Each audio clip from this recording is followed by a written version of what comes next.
पिछले 2-3 दिन में हमने बहुत ज़्यादा देखी, जिस तरह वज़ीर आज़म शहबाज शरीफ सऊदी अरब गए, कतर गए, अब ये आज तुर्की में हैं, साथ ही साथ फील्ड मार्शल ईरान गए। तो ये फेस टू फेस जो मुलाकातें हुई हैं, वन ऑन वन मुलाकातें हुई हैं, इन्होंने भी बहुत ज़्यादा इम्पैक्ट डाला है इन पॉजिटिव डेवलपमेंट्स में।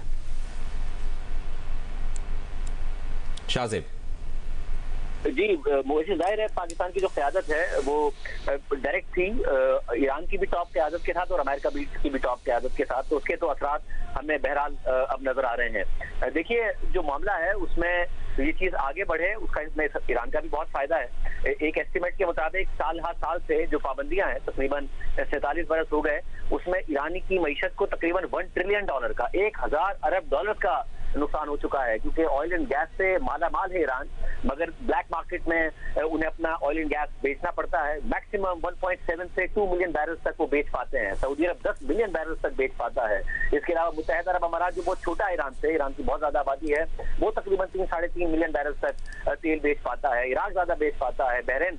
तो ईरान के लिए मईशत का खुल जाना और ब्लैक मार्केट की जगह बाकायदा मार्केट में करना, अगर लॉन्ग टर्म में ये देखा जाए तो उनका बहुत ज्यादा फायदा है, मगर जाहिर इसमें वक्त लगेगा, वरना नुकसान ईरान की मईशत को बहुत ज्यादा हुआ। ये बात मद्देनजर रहनी चाहिए कि इस जंग के शुरू होने से पहले ईरान के अवाम सड़कों पर थे और खुद ईरान के सदर कह रहे थे कि और मैं कहां से पैसे लेके आऊं, जब लोगों की डिमांड ये थी कि महंगाई ज्यादा है तो कीमतों तो जो तनख्वाह है उनमें भी ज्यादा इजाफा होना चाहिए।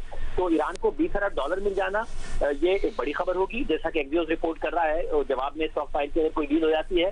मगर लॉन्ग टर्म में क्या लीडरशिप इस बात के लिए तैयार है दोनों तरफ से कि ईरान की मईशत खुले, उस पर से पाबंदियां खत्म हो, बैनुल-अक़वामी ट्रेड का रास्ता खुले?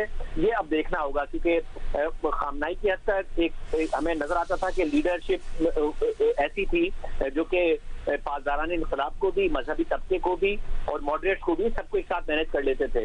अब ये ख्याल तो किया जा रहा था कि पासदारान इन्क़िलाब का इन्फ्लुएंस बढ़ गया है, मुस्तफा खामनाई साहब पर भी उनका इन्फ्लुएंस ज्यादा है, और जो कल तस्वीर सामने आई उसमें ये भी नजर आया कि पाकिस्तान के जो फील्ड मार्शल हैं वो सिर्फ सियासी क़यादत से नहीं मिल रहे हैं, बल्कि उनकी अस्करी क़यादत से भी मिल रहे हैं, ताकि एक तासुर वाज़ेह जाए कि ऐसा नहीं होगा कि सियासी क़यादत एक चीज कमिट करे और उसके बाद जो अस्करी क़यादत है वो उस पर अमल ना करे। जो खतरा इसराइल से भी है कि वो अमल करेंगे या नहीं करेंगे।